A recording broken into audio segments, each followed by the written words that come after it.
Yoga and witchcraft. How do we actually combine these two practices to level up our spiritual practice? If you identify as a yoga witch or want to learn more about yoga and witchcraft, here are some ways to effortlessly seam your practices together. Hey everyone, I'm Anya and welcome to my channel, The Season of Anya, where we are building a powerful community of witches and spiritualists while healing through the practices of both yoga and witchcraft. So where's the yoga? I'm working on it. Seriously though, all aside, I'm a little camera shy still. I updated my camera and I'm like, oh, that's a lot of high definition. So I am working on it. I am taking actually some yoga teacher certifications just to build a little more confidence. That way I can properly guide you through some awesome witchy yoga flows to come. So I promise it's coming probably at the end of October, early November, mid-November at the latest, I swear. I'm holding myself accountable no later than the end of November. How about that? Yeah, I just added an extra 2 weeks to that. Okay, in the meantime, here are 5 ways to combine the practices of yoga and witchcraft. Psst.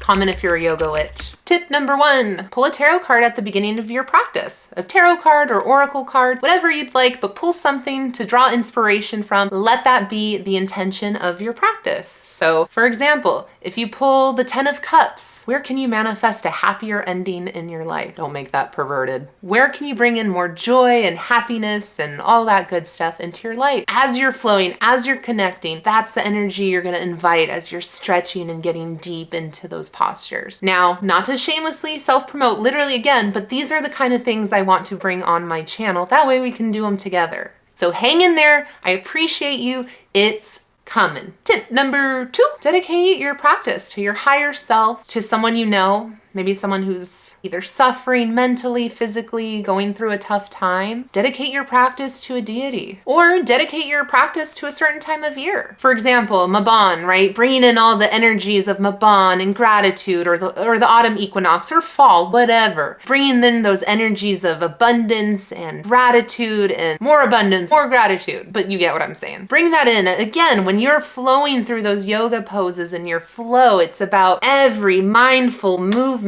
connecting to the spirit of what you are invoking. Another great tip, a 5-10 minute yoga flow just to kind of open you up, get rid of some of that stagnant energy. I don't know what I'm doing. There was an attempt.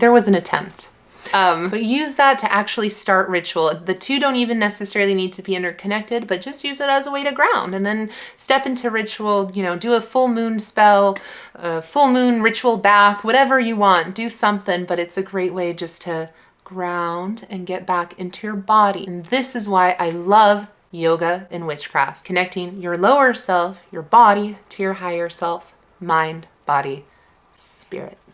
Ooh, if you're gonna do yoga under a dark moon, waha. Especially if you're doing some shadow work, I got 4 words for you. Hip openers. But really, oh my gosh, even as I'm recording right now, I have been working a lot on my hips and grounding. I hold so much tension. And what happens because of that, all the tension I'm holding on to is not being released energetically downward throughout my entire body. So by working on hip openers, I'm learning how to relax that area of my body. And my goodness, the amount of tension that gets built up in that I didn't even know existed has been crazy. But because of that, I am holding my posture, myself, my personal, like my confidence. It is amazing how these worlds are interconnected. So if you do some hip openers, that is definitely gonna help you release. You could do it before, you could do it after. Actually, after might even be better. Be prepared to cry. That's okay. And finally, tip number 5. Practice yoga under the full moon. Just throw your mat outside, or if it's in the grass, just do some stretches and some flows. Again, me with the attempt at doing yoga right now. This is why I'm not doing witchy yoga flows just yet.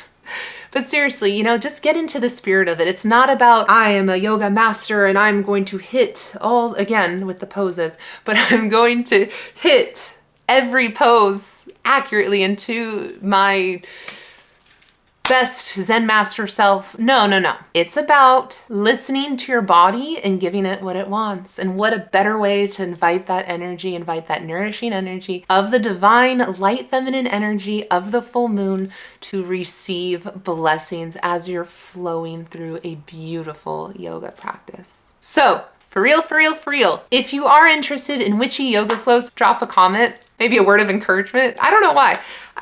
YouTube is scary, but here we are. And I am excited to bring it. I am just a little nervous. So comment, let me know you actually want this content. That way I will hustle my little booty off and get my yoga flows in order. And final thing, if I may ask, please subscribe to my channel. I appreciate all of you. While you're at it, drop a like, drop another comment. How do you like to combine yoga and witchcraft? That I would love to know, and I know the community would love to hear about it. So on that note, we are gonna wrap it up. Thank you so much for bearing with my, I don't even know where this one came from, funky little poses. Thank you for bearing through that, and so much love and gratitude to you all on this journey of spiritual healing.